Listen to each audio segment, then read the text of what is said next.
In previous videos in this series, we've explored how to generate ideas for video essays, how to write scripts, how to gather footage and record voiceover, and editing all of this together into a compelling final video product. By this point, you should feel confident creating your own video essays and hopefully already have a growing portfolio of interesting projects. So you might be wondering, where do I go next?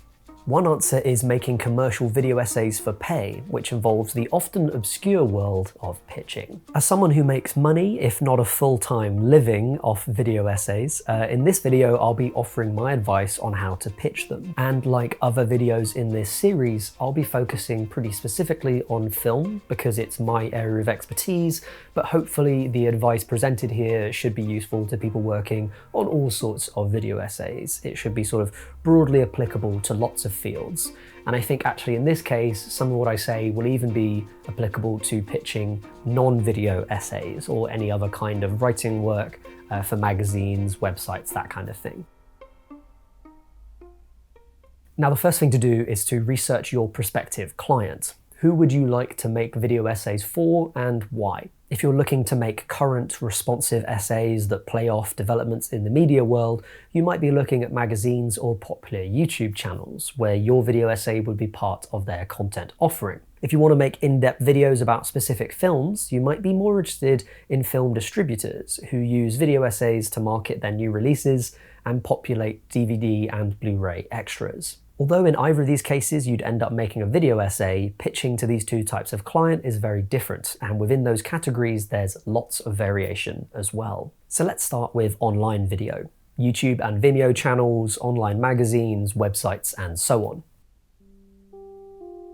Before you pitch, you need to do some research to tailor your pitch to the particular clients that you're contacting. To give an example, let's say one of your prospective commissioners is Mubi, the international streaming site that's known almost as an art house version of Netflix, I guess. Very high-end, good for you, set your sights high. Mubi has quite a tightly curated list of films, frequently drawing from independent and non-English language cinema, including older movies and new avant-garde art film works too. In fact, they actually release their own films in cinemas now as well. Immediately, this means your pitch about the Fast and Furious saga is unlikely to win out. Never say never, but it's unlikely. And of course, neither is your cut down of the best deaths in slasher movies. And that's because they don't match the voice of the brand. They'd stand out on the website, and it would be confusing to customers, and might even turn them off actually buying something from the brand, the opposite of what they'd want to do by commissioning you. But say you're planning an overview of Italian neorealist films, or maybe even a Jacques Tati cut down, that sounds much more like the kind of thing they'd probably be interested in. It's important to show the person you're contacting that you have a good sense of the voice of their publication or brand, because it really helps show that you've engaged with their work and also ensures that you don't waste their time with, well, I guess a misaimed pitch is what you'd call it. Once you've identified the outlets that you're pitching to, you'll need to find contact details for them, and this can actually be really difficult. Email is the most professional way to get in touch, and you'll usually be looking for a commissioning editor, or a digital editor, or a content producer. They're the most likely people to respond.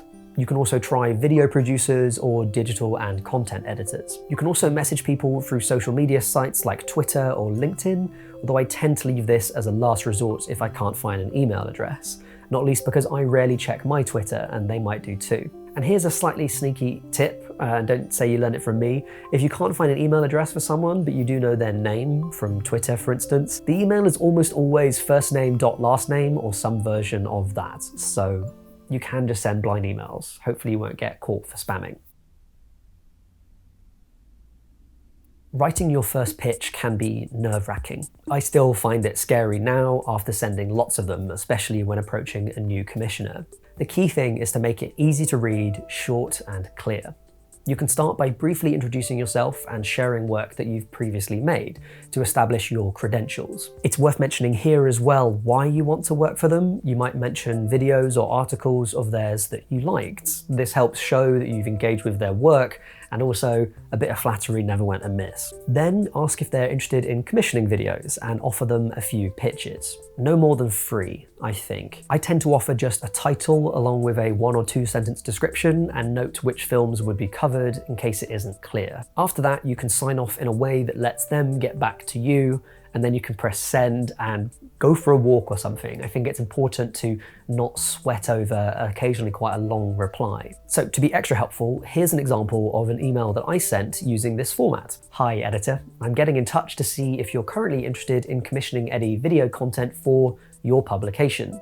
I've been making essay videos and reviews for YouTube for a few years now and have had some success. I'm now interested in reaching a wider audience and would love to work with publication on making content. You can see two examples of an essay video here, looking in at Howard's End, Giallo 101.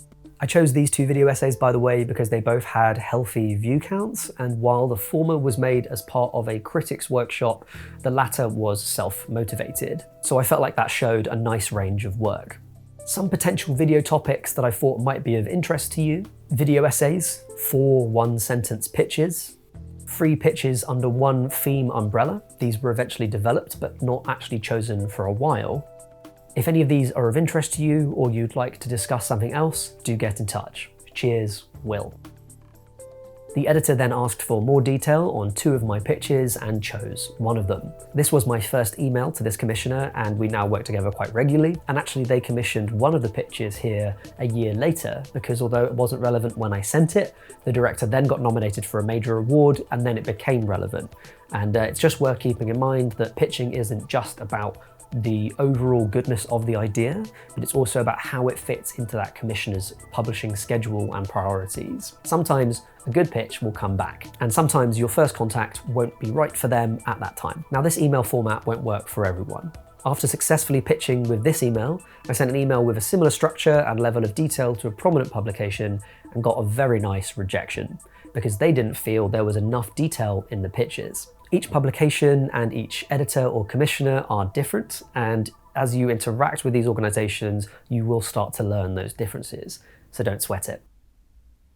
If you're interested in being commissioned to have your essays featured on a home media release, like DVDs or Blu-rays, as I have been very lucky to do twice, the process is slightly different. The main reason for this is that you're unlikely to know what that company is currently working on, so it's difficult to work out exactly what they're specifically looking for in video essays. Of course, these companies do tend to specialize in one field or another, like say restorations or genre films, and it's important to research that before getting in touch, just as it's important to have a sense of the voice of a publication before you pitch to its editors.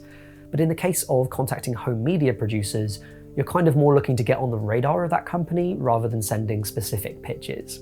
The barrier for entry is also a bit higher because you'll need to be comfortable working with master files, often very big ProRes videos, and maintaining high quality in your sound, editing, and titles. After all, your video is going to be presented alongside the film itself, so it's important to match its quality as much as possible. When contacting these companies, you'll want to reach out to the producers who work for the label. Their names can usually be found on the box or in the supplied material, like booklets that come with prestige releases.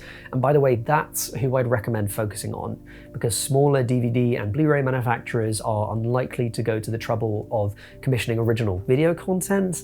And I mean, even if they wanted to, they may not have an adequate budget to really pay you for your time, not a justifiable amount anyway.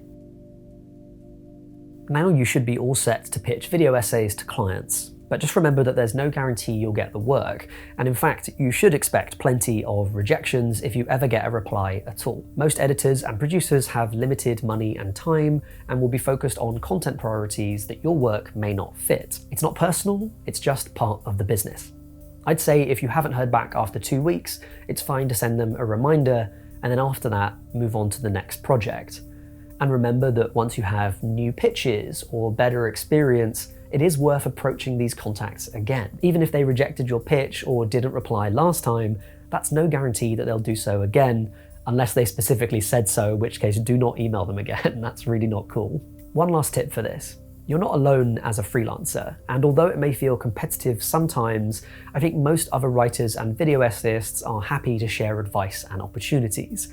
So it's worth following other video essayists on social media, Twitter, LinkedIn, as well as writers, critics, and editors, They may post about job opportunities or content that they're looking to commission. I also really recommend joining Discords. I'm part of the excellent Essay Library Discord because that's a great way of sharing working practices and also finding more opportunities. Most importantly, you'll get to be part of a community, which is a vital part of thriving as a freelancer. Good luck with pitching, and if you have any tips or questions that I haven't covered, please let me know in the comments down below. If you've enjoyed this video or found it useful, then do consider heading over to my Ko-fi, linked in the description, to drop me a couple of quid as a way of saying thanks. Have a good one, and I'll see you next time. Bye for now.